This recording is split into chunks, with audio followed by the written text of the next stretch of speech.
Today we're celebrating 1,000 subscribers, and I didn't plan shit. Hey friends, Dee-man Johnson III here, and today we're going to talk about 1,000 fucking subscribers. Holy shit! Thank you so much, everybody. I can't believe it. And I have nothing planned today because I would have came up with an amazing plan for our 1,000 subscriber episode, but I didn't think we'd reach it this fast. It's insane how quick we reached this. It was like, I just started like 3 months ago, and my first few videos were movie reviews that got like 5 views a piece, and then I just decided, hey, let me do this 90-day show my wife watches, and then it got 1,000, and God, is that show really fun to make fun of. So I just started reviewing what TLC would put out on their YouTube channel, just quick little segments, and I talk about the show a little. That's fine, but it wasn't good enough for me. So I wanted to do whole episodes, and I didn't know how to record it. So I forgot it was either the Boba Bear or Linda who told me how they recorded their episodes. And after that, I was like, okay, I'm on it. This is what I'm gonna do, full episodes. And my first episode, we did get copyrighted, but I understood kind of the type of forum I want to do, and I really enjoy giving you a video each day on each of the people that we talk about. I can combine it all and release it in one video at the end of the week, but I don't know, I like YouTubers where I can just sit down and just watch them every day. They have something new every day, and that's the type of stuff I like. Sort of like a talk show with a little stand-up and a little mystery science theater. That's sort of what I'm going for, and I just can't believe that there's over 1,000 people that want to watch this fat guy just talk about bullshit. And I don't even really script anything. I just talk off the top of my head and just words come out. Anyway, I'm going on way too long at the beginning. I just really wanted to say thank you, everybody. Like, this is insane. It's been such a fun journey. It's been helping me so much with my mental health. Who would have thought making fun of people makes you feel better? Gee, I must be an asshole in real life then. Anyway, today we're going to talk about something new, something that I've been watching with my wife that we're catching up on. We're not quite there at the end yet. We're on the second season, on the last episode of the Plathville family, or Welcome to Plathville. That's it. And goddamn it, this show is a little interesting. It's weird. I hate a lot of people on it, well, mostly the parents, but God, it's just an interesting show to see people who were sheltered when they were really young and how they blossom into adults. It's like a fish out of water tale. We've all seen those movies, Encino Man, Wonder Woman, just straight up fish out of water. It's a narrative trope, but I guess it works in real life too. I remember the first episode. I put it on as background shit so I could play Dragon Quest III on my Game Boy Color. So immediately I saw these kids, I'm like, holy crap, I didn't put on Village of the Damned. I don't understand it. They have these perfect blue eyes, perfect platinum blonde hair. Were they experiments left behind from the Nazi generation? I don't know. I mean, the parents are kind of Nazis, so okay, I'm using the word Nazi lightly. I know Nazis are fucking horrible people, and you can't equate these parents to being Nazis. Or can you? Because what makes a horrible person? I have a lot to say on Kim about how much of a horrible person she is. But first, I gotta pull out my cell phone because I don't know anybody's names. Alright, let me go to the IMDb page. That's gonna tell me everything I need to know. Moria. Is that the fucking oldest? Alright, so let's start off by talking about the oldest son. Why not?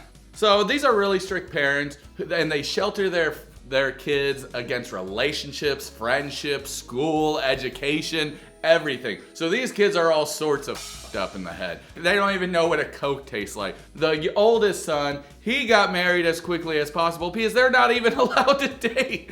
So he got married as quickly as possible. And they're having tons of fights, and the mom and the dad are like, well, I don't want them to do the same stuff we did. And apparently, the mom used to be super addicted to alcohol, and you can see it passing down because the oldest, all he does is drink. And that's really all we see. He just drinks and fixes cars, and besides trying to fix the relationship with his wife, which looks like it's in turmoil, he just goes out, drinks, fixes cars, that's all. And this whole relationship's pretty weird though, because anytime, like you think he'd realize, his wife always does stuff that he doesn't like. Anytime he says he doesn't like something, the wife will just do it. So check this out, dude. How about you stop telling your wife no, and then you just say, okay, and then your wife will probably be like, you know what, that was a dumb thought. I don't want to do that anyway. Or maybe she won't, I don't know. But either way, it's just hilarious because he's like, well, I never want to do weed. Meanwhile, he's fucking knocking back whiskey just straight up and ice saying, ooh, this tastes good. Like, motherfucker, you're shooting whiskey back to back, and then you're probably driving in those old ass cars that are about to break down, and you're turning your nose against a little pot. Oh, you I like him though. He's so innocent and he's so sweet, but goddamn it, they're all so dumb. It's not their fault though, it's their family. They didn't give them the proper essential training to become a human. Instead, all they know about is, the dude didn't even know about periods, man. He didn't even know there was such a thing. He's like, I don't get it. I lived with all these girls and not once did anybody tell me there was a period. Like, all I know is that everybody got mad at me once a month. No idea why. No, that's not funny. You know, periods are natural. I hate natural. F you, I'm not gonna fucking say natural again.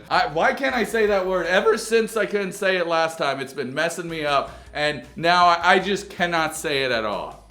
What the fuck was that guy's name? I'm gonna learn these people's names. My memory sucks when it comes to names. I am the worst. I don't know names at all. And it's like my kryptonite. I'll be in a room, I'll meet all these people, and then later I'll be like, yeah, later, dude, guy, person. All right, the oldest name is, I don't know, man, but he's married to Olivia. God damn it. Anyway, I can tell you about Mackay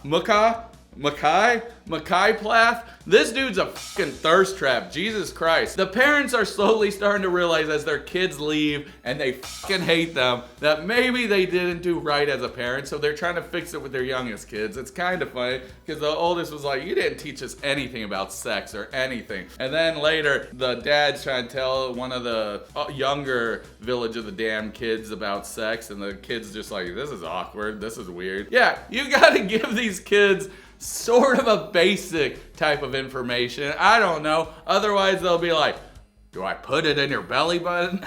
And then oh God, I forgot. We heard about the oldest masturbating underneath the chairs of their parents because he didn't know what masturbating was. That was a bit odd. Or he was sitting on their lap. One or the other. Either way, it was disgusting. So Mackay, he's like, you, mom and dad, you never gave me a Coke when I was younger. I'm gonna be the biggest fucking thirst trap ever. They were taught not to use their bodies, you know, for sex reasons or to show it off. In fact, they just put potato sacks on all the kids. That's what they were wearing. So it's just so funny just seeing this guy being like, look at my muscles. And then he goes up to his sisters and he shows them his half-naked photos. This is why you really, really need to teach your kids about this shit. Because God, they're gonna they probably don't know that incest is bad. Or maybe that's what the parents want. They're like, we gotta keep in the family. We gotta create more of these weird platinum-haired, blue-eyed kids.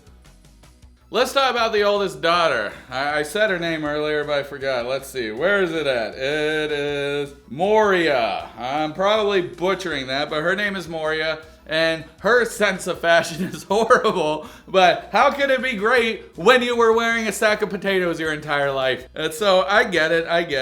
And it's just so weird with this lady. Like, she doesn't know how to date people. So she was dating this dude, and then the dude broke up with her. And it's so funny because he was acting like an insecure little bitch, being like, you never hit me up, you never talk to me. God, how insecure are you? People don't always have to talk to you or give you their affection 24/7 to be in a relationship, okay? She's thinking, oh my God, I screwed this up, I gotta make it right. She takes them to her parents' house. The parents are acting cool, which I think, it seems like they're coming around. It seems like they really want to be in their kids' lives again, and they realize they're messing up, but you know, then you see the mom acting like a fucking mega bitch all the time. Fuck you, bitch ass Kim. We fucking hate you.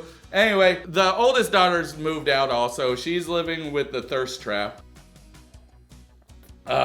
Coffee. God damn it. I swear to God. Anytime I just have nothing to talk about, I just take a sip of my coffee, I give it a second, and it all just flows to me. Somebody's like, how can you be consistently funny? And it's like, I don't fucking even know what I'm saying half the time when I come here. I get so nervous in front of the camera, I just fucking spout off shit. And that's the same thing I do when I meet random people. Instead of being normal and just being like, hey there, my name's Dee-man Johnson III. How are you doing today? Oh, great. I'm like, because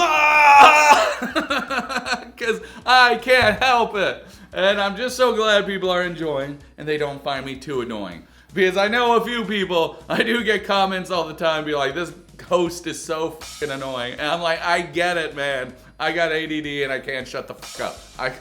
I'm on your side, okay? F that host. That dude is annoying. Wait, that dude's me. You motherfucker. No, I don't give a shit.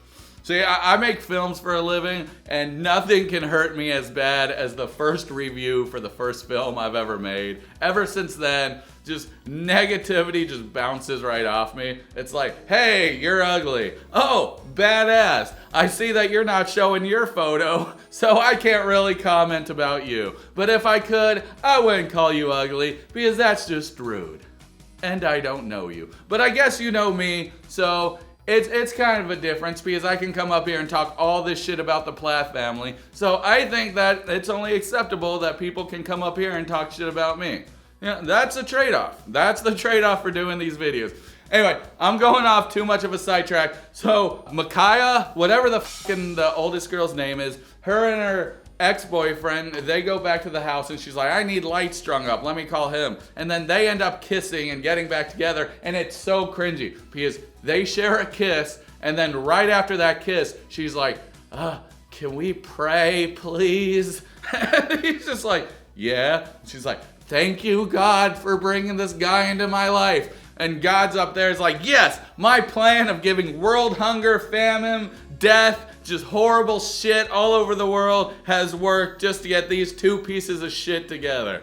I like the oldest daughter. I do not like the guy she's dating. I feel like a parent in this situation. Like, I just want to go up to her and be like, that guy's no good for you. You can find way better. Because this dude's an insensitive prick. No, because this dude's a sensitive prick. The second oldest daughter is a Jesus freak. We don't really know much about her. She prays a lot, and that's really all she does. She just sits down, she prays, and hopefully her prayers go answered. Maybe not, I don't know. It's just so weird because the parents were fighting with the oldest on season 1, and then the youngest is out there, or not the youngest, the second oldest daughter.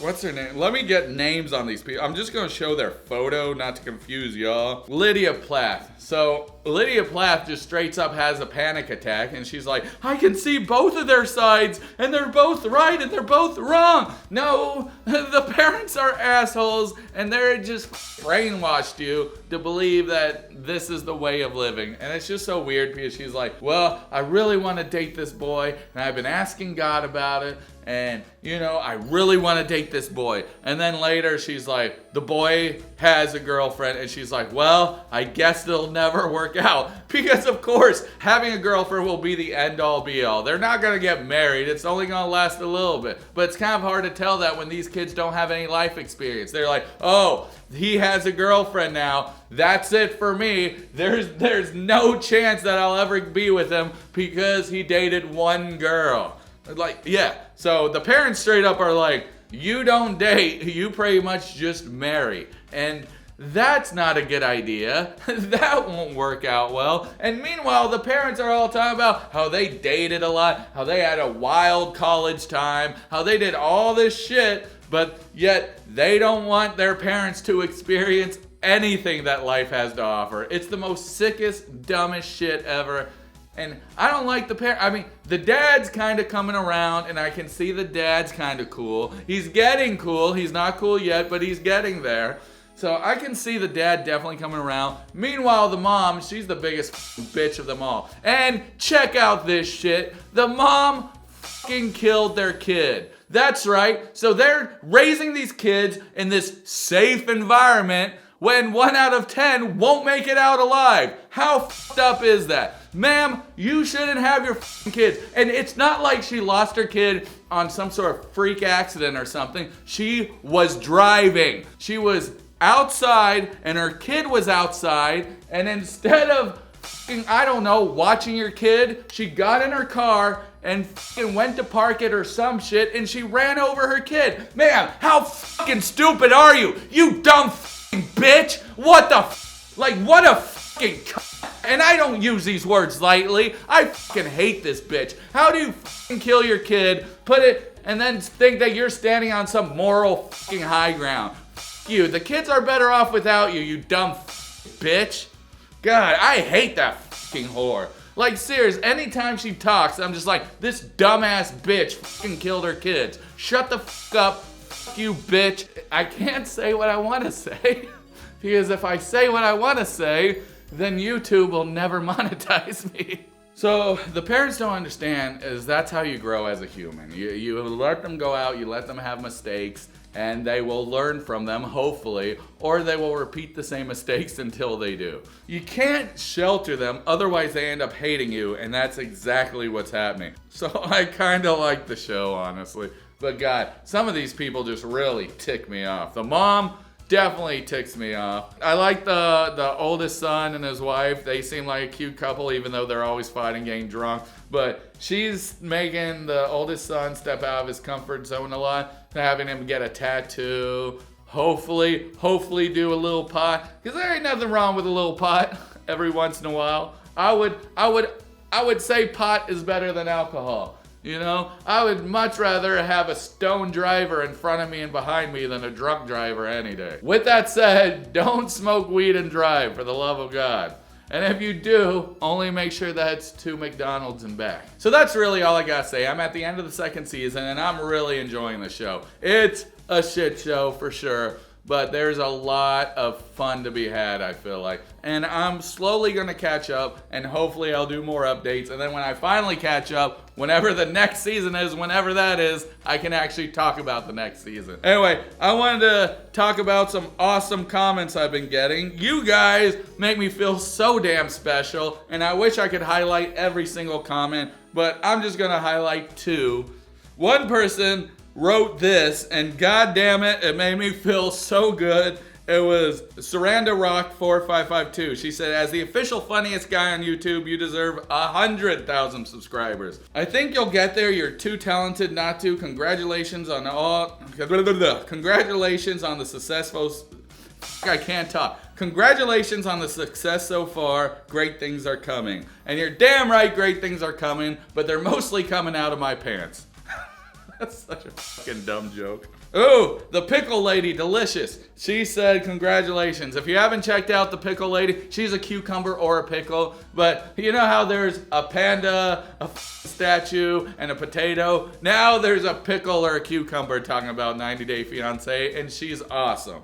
Let's see. Oh, somebody wrote, yes, 3 of the best creators. You're going all the way up, dude. Now, where's the Shrek pick? And I dare say it's morphin' time. Damn, it's only because in this post I wrote 6 more subs and I'll become Shrek. I don't really want to become Shrek, but I do want a pet donkey. So, maybe I will become Shrek. And I do like that Smash Mouth song, Somebody Once. But, you know, that's another story for another time.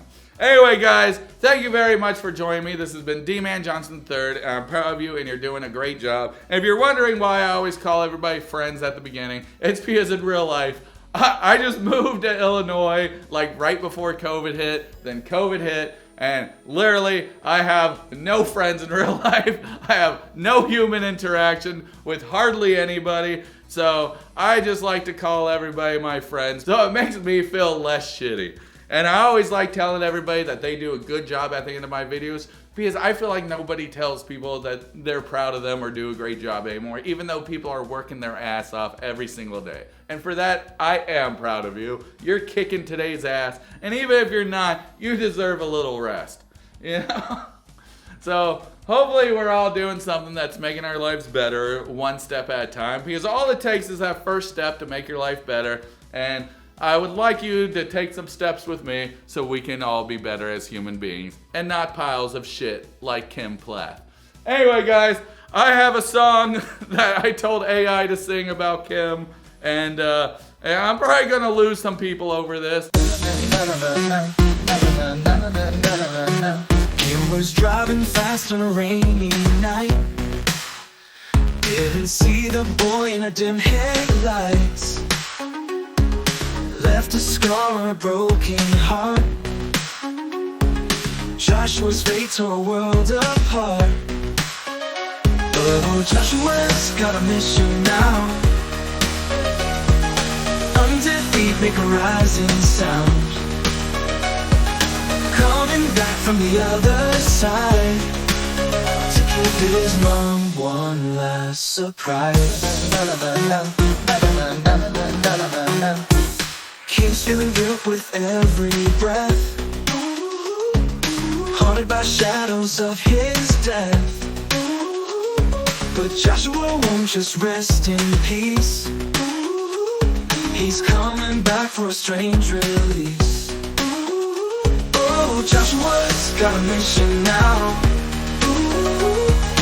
Under feet make a rising sound. Coming back from the other side to give his mom one last surprise. You can't escape the past, it seems. In your nightmares, in your dreams, Joshua's here with broken chains, feeding on those past remains. You can't escape the past, it seems. In your nightmares, in your dreams, Joshua's here with broken chains, feeding on those past remains. You can see his face in every place, feels his touch like a ghostly trace. He's calling out with a hollow cry, saying, Mom, don't say goodbye.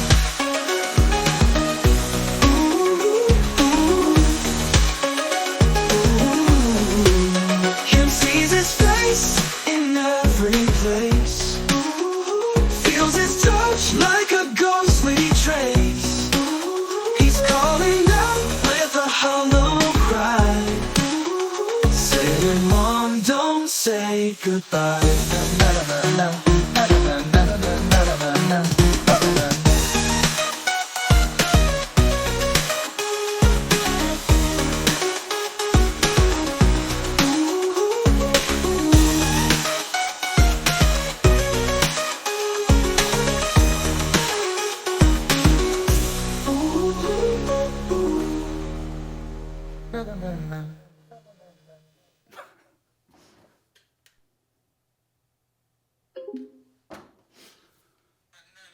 What? How dare you?